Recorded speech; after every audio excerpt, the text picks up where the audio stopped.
안녕하십니까.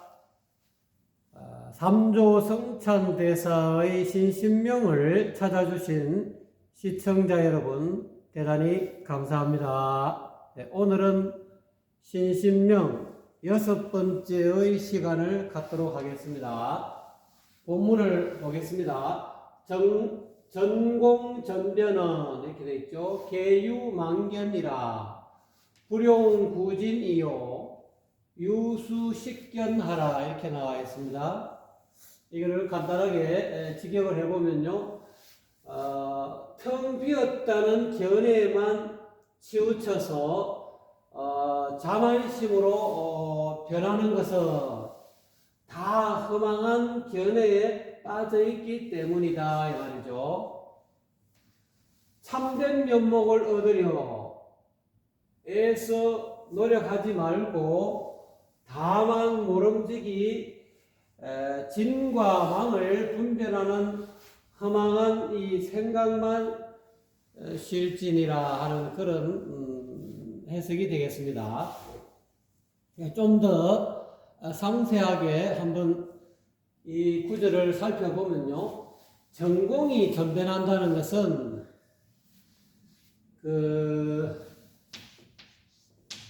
진공이죠.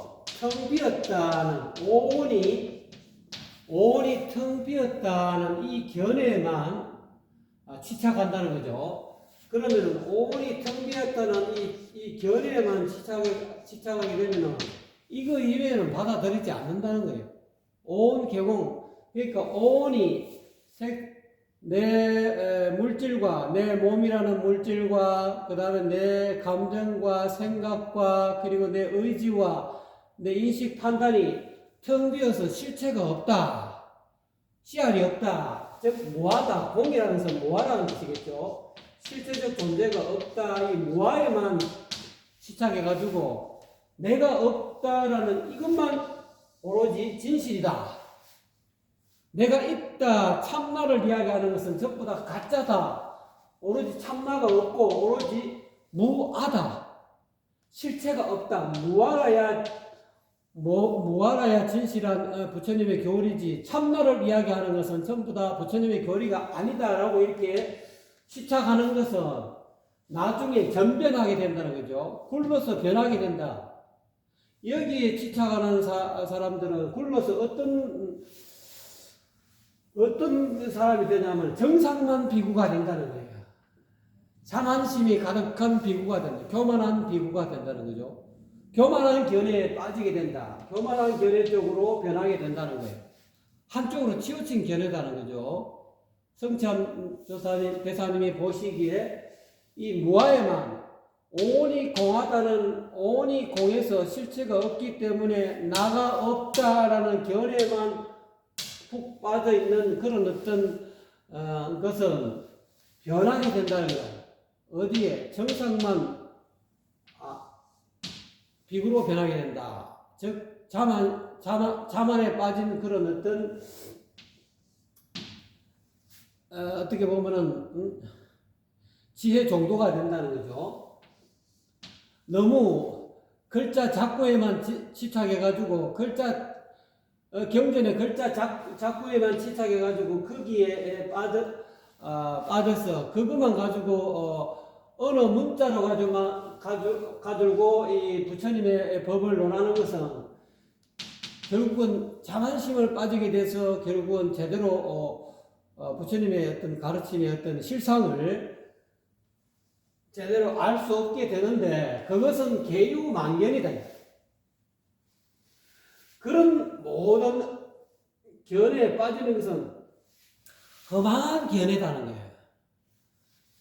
공에만 떨어진다 이 말이죠. 공돌이에만 떨어지는 견해는 내가 없다, 내가 없는 것이 오로지 부처님 그 초기 불교에 보면은 뭐 무아라, 제법 무아라 해야 돼. 내가 없는 것이 부처님의 불법의 진실인데 뭐 참나를 이야기하느냐? 참나를 이야기하는 것은 그거는 잘못된 것이다. 오로지 무아를 이야기해야, 무아를 주장하는 이 공만 주장하고 내가 없다라는 그것이 부처님의 진실한 것이지 무슨 참나를 이야기하느냐라고 이렇게 시작하면서 그것만이 옳다라고 주장하게 되면은 그것이 바뀌어 가지고 그렇게 너무 지나치게 주장한 그 무아에만 떨어지면은 결국은 교만한 마음에 빠진다 이말. 내가 최고다. 뭐 이 세상은 다 텅 비었다 이 말. 또 그 나아가서는 그 교만한 마음에 빠질 뿐만 아니라 이것이 허무주의에 들어갈 수 있다. 세상에 참나가 없는데, 내가 없는데, 그러면 인과도 없고 미래 윤회도 없고 이생뿐이다는 어떤 그런 어떤 그런 유물론에 빠지게 되고 또는 윤회가 없다는 또는 인과마저도 생각해 보세요. 내가 없는데 받을 내가 우성이 다 받을 내가 없지 않습니까? 무한대요. 인과가 있겠습니까? 내가 없는데 내가 어떤 행위를 하든 말로 또는 내가 행동으로 내가 생각으로 어떤 업을 지어도 받을 내가 없는데 무한대요. 그런 어떤 그런 견해로까지 발전되어서 요즘 세상에 유명한 유물론으로 빠질 가능성이 많다는 거예요. 한쪽에 공에 천착하지 말아라. 취착하지 말게 되면은 처착하게 되면은 결국 정상만 비구가 되고 교만에 빠지게 되고 또 텅 빈 허무주의에 빠지게 된다. 과거에 유교를 신봉하는 사람들이 불교를 공격할 때 불교는 허무주의다. 허무주의 사상이다. 내가 없다 하니까 그 허무한 것이 아니냐. 그런 종교를 왜 믿느냐 하고 유가의 어떤 선배들이 불가의 어떤 그런 불교의 가르침을 공격한 그 과거의 역사도 있었지 않습니까? 그러기 때문에 이러한 견해들은 다 허망한 견해다 이 말이야. 허망한 견해에 취착했기 때문에 그렇다. 이런 것들은 전부 다 그렇게 해가지고 이렇게 잘못된 그런 어떤 견해에 빠지고 또는 교만하게 변하고 또는 이런 견해에 빠지고 오히려 이 견해를 가지고 있으면은 도통문화가 많이 나와야죠. 무아를 그렇게까지 부처님의 어떤 그런 경전의 가르침에 입각해가지고 무아를 이야기하고 삼법인을 이야기하고 재법무아, 재법무아, 재무상 이렇게 삼법인 일체계고 이거를 이야기하는 양반들이 전부 다 부처님이 나오고 아라한이 나오고 불보살이 나와야죠. 나오지 않는 것은 뭔가 이렇게 허망한 견해들 한쪽에 너무 치우친 견해. 그래서 진공만 이야기하고 진공은 무아죠. 참으로 텅비었다. 내가 없다. 이것만 이 견해만 취착하는 것은 그건 허망한 견해라는 거예요. 요 묘유는 참나 지나가야 무아가 아니고 참나가 텅 비었지만은 묘하게 뭔가 있다는 거죠. 그래서 이거를 다른 말로 공적이다. 공적 텅 비어서 적적하다 이거야. 텅 비어서 적적하다는 것만 그런 견해에만 시탁하는 것은 이거는 허망한 견해다. 한쪽만 보고 한쪽은 모르는 절반만 아는 견해다 이거야.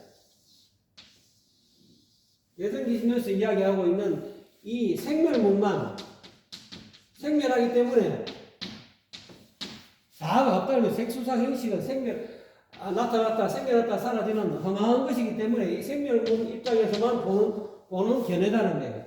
그렇지만 이 생멸문 이면에는 진여문이 있다는 거예요. 참나, 진실에서 여의 변함없는 한결같은 어떤 참나가 있다는 이것이 진여문이죠.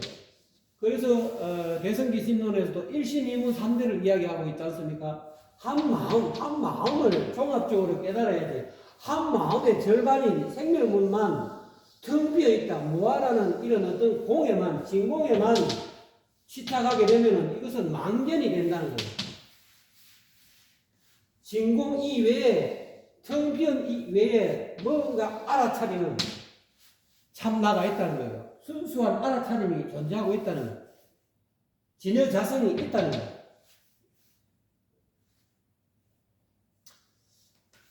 그런 의미가 되겠습니다. 불용구진이요.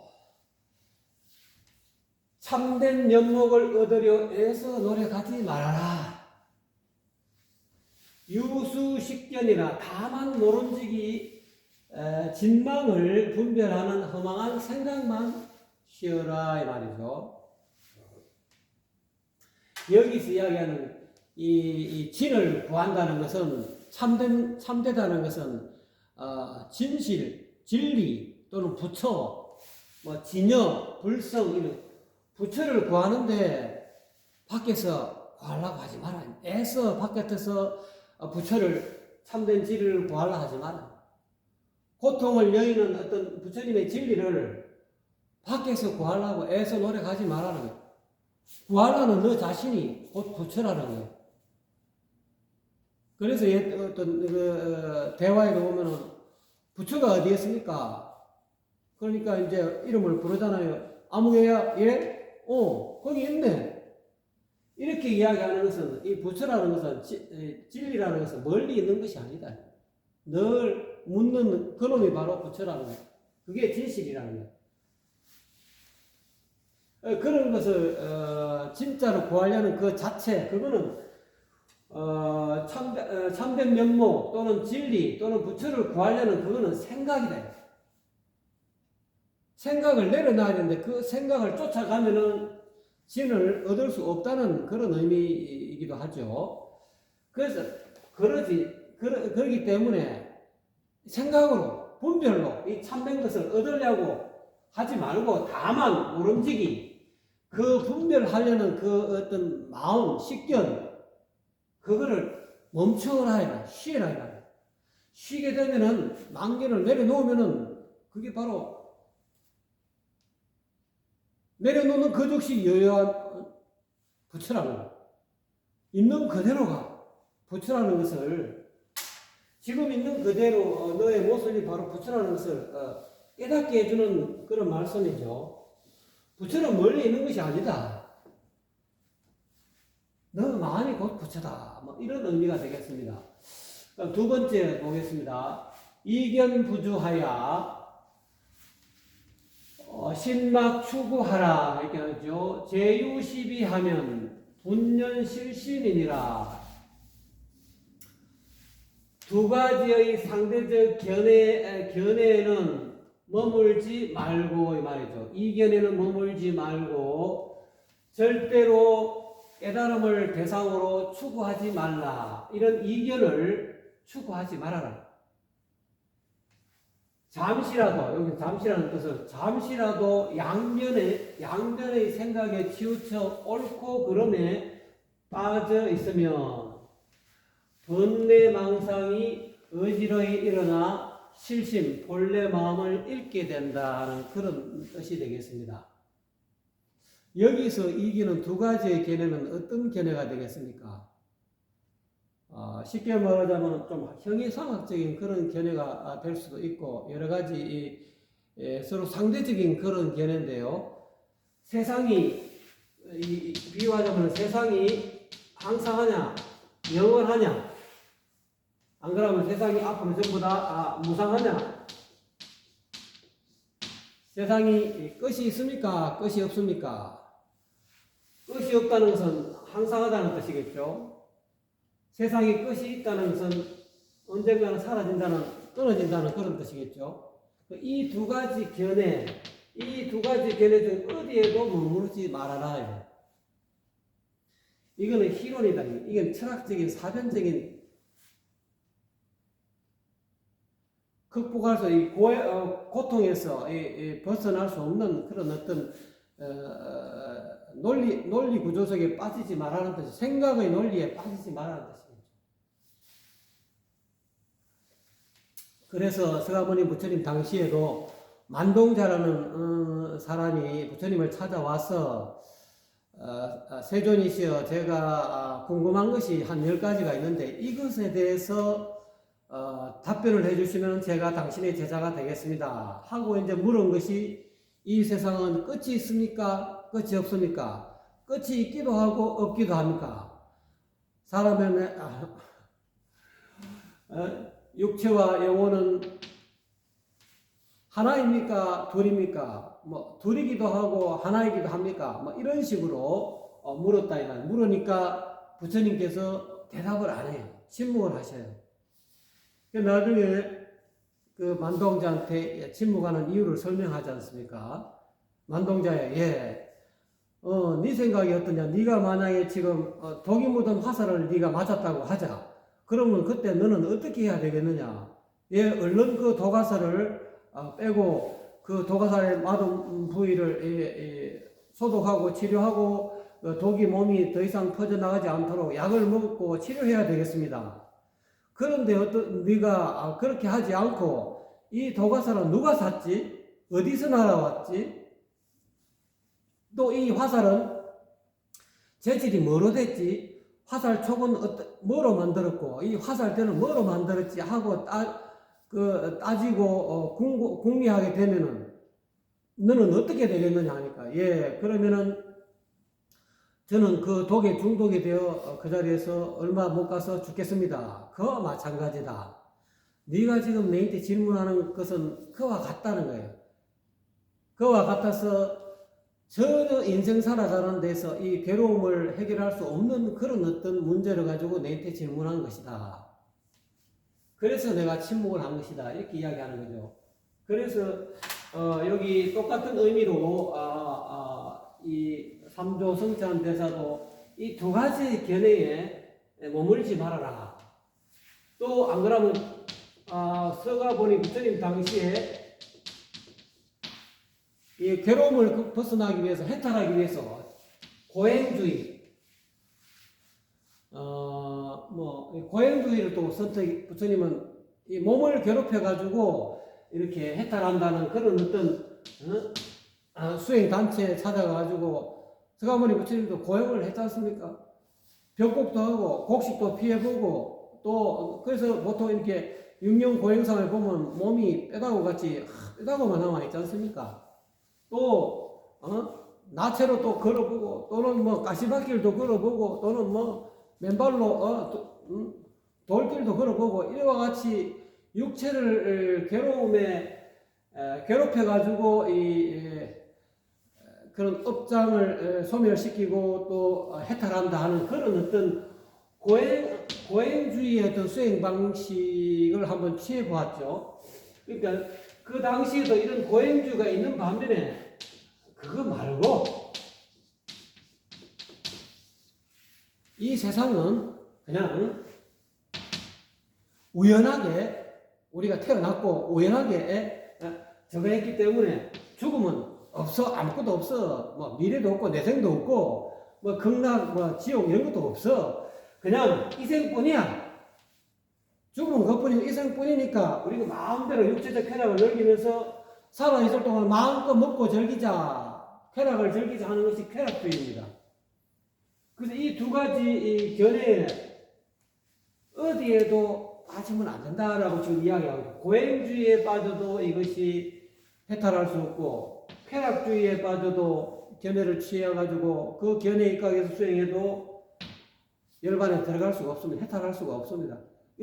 그래서 부처님은 이 고행주의도 포기하고 뭐 쾌락주의도 물론 다 포기하셨죠. 또 점점 명상에 들어가서 명상에 들면은 고해에서 괴로움에서 벗어난다 해가지고 그 명상 쪽으로도 수행을 해봤죠. 해보니까 명상 속에 들어갈 때만 아주 편안하고 좋지만 명상에서 깨어나서 바깥으로 나와보니까 또 괴롭더라는 거예요. 그래서 어쨌거나 간에 이랬던 저랬던 간에 여기에서 성찬대사가 하고 싶은 이야기는 양쪽 상대적인 두 가지 견해에 절대로 취착해서 머물지 말아라. 그리고 이 고행주의든 또는 쾌락주의든 양쪽 가운데 어떤 주의에도 쫓아가서 그 어떤 뿌리를 뽑으려고 그 가운데서 어떤 해탈의 길을 찾으려고 애쓰지 말아라는 거예요. 양변에 떨어진 양쪽에 떨어지는 그런 어떤 견해에 머물지 말고 거기에서 멀리 떠나라는 거예요. 이거는 어떻게 보면은 그 금강경에서 억무소주 이생기심하라 하는 그런 가르침과도 다르고 마땅히 어디에도 머물지 말아라. 머물지 말고 그 마음을 내라 이 말이죠. 세상이 영원하다는 견해도 머물지 말고, 또는 세상은 무상하다, 언젠가는 끝장이 난다는 견해도 또 머물지 말고, 또는 고행을 해야만이 정각을 이룬다더라 하는 그런 견해도 머물지 말고, 또는 쾌락을 즐기는 것이 인생의 어떤 세상의 어떤 즐거움이다, 행복을 위한 길이다 하는 그런 견해도 머물지 말아라, 취착하지 말아라 이 말이죠.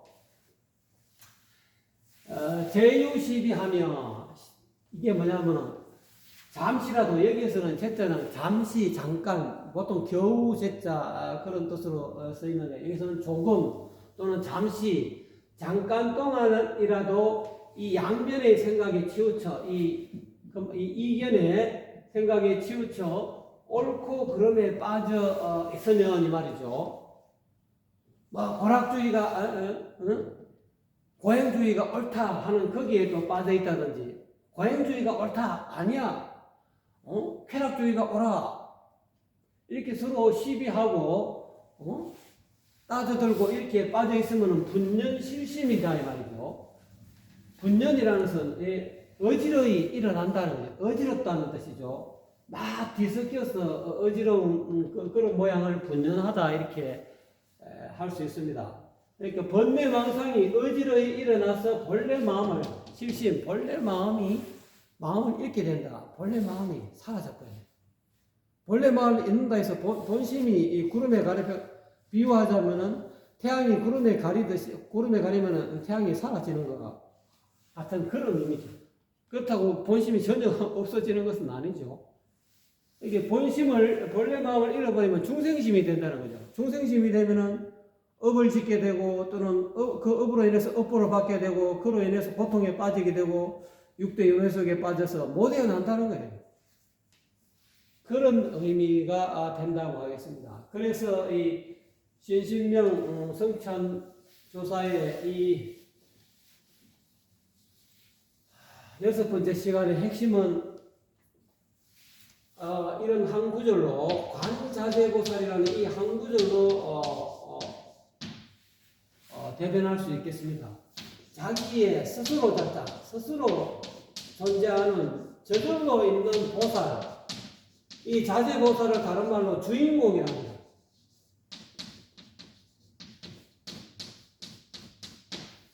스스로 있는 보살, 주인공.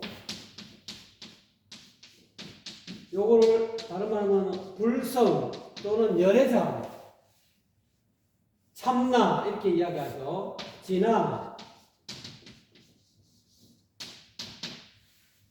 자성청정심, 이게 자재보살입니다. 자재보살을 늘 관찰하라는 거예요. 이 관찰하라는 것은 반야신경에 조경, 비추어서 알아차린다. 관자재보살은 다른 말로 반백한다는 뜻이에요. 돌아간다. 본래 마음자리로 돌아간다. 본래 자재보살은 본래 면목이 또 다른 용어니까요. 본래 면목을 늘 비추어 본다는 거예요. 본래 면목을 늘 조견한다. 반백한다. 또 다시 이야기하면 수현, 현을 지키는 이 현대의 현은 자재보살, 현관, 주인공 자리, 마음 자리 이렇게 의미하고, 그거를 늘 알아차린다, 지켜서 알아차린다 이 말이죠. 이렇게 되면은 이런 일이 없다 이거예요. 이렇게 하면은 이렇게 식견이 된다는 거죠. 또는 이런 어떤 이 만견에 떨어지지 않는다는 거죠. 또 이와 같이 이견에 머무르지 않는다는 거죠. 이게 반야신경의 이 첫 구절이 이 관자재보살을 관세음보살로 우리가 대체적으로 해석할 때 많이 해석하고, 우리 또 절간에서 우리가 또 저거 할 때 부처님 앞에 아침에 새벽에 예불 할 때도 반야신경 공송이 있지 않습니까? 그때 한글로 관세음보살이 또는 관자재보살이 이렇게 해석합니다만은, 또 이 성가에 들어오면은 이 선종으로 그러면 이 관자재보살을 관세음보살로 해석하지 않습니다. 도를 깨달은 이런 어떤 석잔대사 같은 선지식들은 이 자재보살을 자기 본성으로 참나, 주인공으로 그렇게 이해하면은 그렇게 확신하게 유기부전의 어떤 그 신법을 얻어들으면 이 말이 관자재보살이 무슨 의미인지 금방 알아듣습니다. 유기부전의 어떤 분리문자하는 이심전심의 어떤 그런 불이법문을 모르는 분들은 자재보살이라 하면 뭐한데 참나가 없는데 무슨 자재보살이 어디 있어? 그거는 한쪽 견해의 망견이라 망견. 무아에 떨어지는 공돌이에 떨어진 양반들은 진공에만 공적에만 적적에만 떨어지는 그런 허망한 견해에 떨어진 거예요. 성성을 알게 되고 영지를 공적 영지 영지가 있다는 거예요. 제 말 지금까지 들으시죠? 알아듣는 그 영지 신령스러운 알아차리는 놈이 있다는 거예요. 그걸 자세보살이라고 한다는 거예요. 그걸 주인공이라 하고 참나라 그러기도 하고 열애장이라 하기도 하고 불성이라 하기도 하고 참된 면목, 본래 면목 다 그렇게 이야기하는 거예요. 그걸 늘 관찰하라, 관해라 이 말이에요. 이 자재보살이 있는 곳을 알면은 지관자선이 가능한 이 마음을 여기에 거쳐가지고 늘 이 자재보살을 관해라는 거예요. 자재보살을 관하면은 이 본래 마음이 일심 가운데 아까 이게 진여문과 생멸문이 있죠. 생멸문이 일어나면은 생멸문은 뭡니까? 색수상 형식이라는 내 몸에 대한 그런 어떤 집착이 욕망이 일어나고 내 감정이 일어나고 또 내 생각이 일어나고 의지 또는 판단 인식이 일어날 때 그거를 늘 알아차린다는 거예요. 관찰한다는 거예요. 그렇게 되면은 그것이 곧 중도의 세계가 그게 바로 즉각 깨닫는 거기 때문에 그게 도노돈수가 된다는 거죠. 여기 자재보살 하는 데는 언어가 필요 없습니다. 생각이 동원이 안 됩니다. 바로 일보 직입 한 걸음에 바로 한 걸음 더 떼지 않고 1초 한 번에 바로 그냥 1초 직입 열애지로 들어가는 거죠. 그러니까 제일 중요한 것은 눈밝은 선지식으로부터 이 자재보살을 지진받아야 됩니다. 자재보살이 어디 있는지, 주인공이 어디에 늘 나타나는지, 어떻게 하면 관자재보살 할 수 있는지, 어떻게 하면 주인공을 늘 알아차릴 수 있는지. 이렇게 이 선을 조금 깨달은 분들은 주인공아 이렇게 하신 경봉스님도 있었다 하지 않습니까? 그러니까 이 공에 무아에 너무 떨어지게 되면 부처님의 교설 가운데 절반밖에 모른다는 거예요. 망견, 절름발이 교리라는 거예요. 그게 교리에 떨어지고 교리에 뭐 해박하게 해요. 지혜 정도는 알고 이해하는 불법을 알고 이해하는 것은 무아의 도리 이상을 못 넘어간다는 거예요. 공돌이에 떨어지는 것밖에 없다는 거예요. 그거를 과감하게 이렇게 초월할 수 있어야, 그거를 거기에서 백척간도에서 진일보해야 한 걸음 더 나아가야 정견이 되지. 안 그러면 반쪽밖에 모르는 망견밖에 안 된다는 거예요. 너무 무아에 집착하지, 공에 너무 집착하지 마세요. 진공이 있는 법은 진공 가운데는 아주 신령스럽게 알아차리는 영지가 있다는 것을 이 시간을 통해서 한 번 더 여러분 명심하시고, 눈밝은 선지식을 얻어서 선지식을 방문해서 자재보살 여러분의 주인공을 찾으시고 늘 여영하게 이 주인공을 관하는 도노돈수의 어떤 그런 수행을 하시기 바랍니다. 수행 아닌 수행이죠. 도노돈수라는 것은 있는 그대로 늘 평상심 그대로 사는 거니까요. 그 길을 찾으시기 바랍니다. 물론 뭐 인연이 되면은 또 여러분 수행을 잘 하시겠습니다. 예, 감사합니다.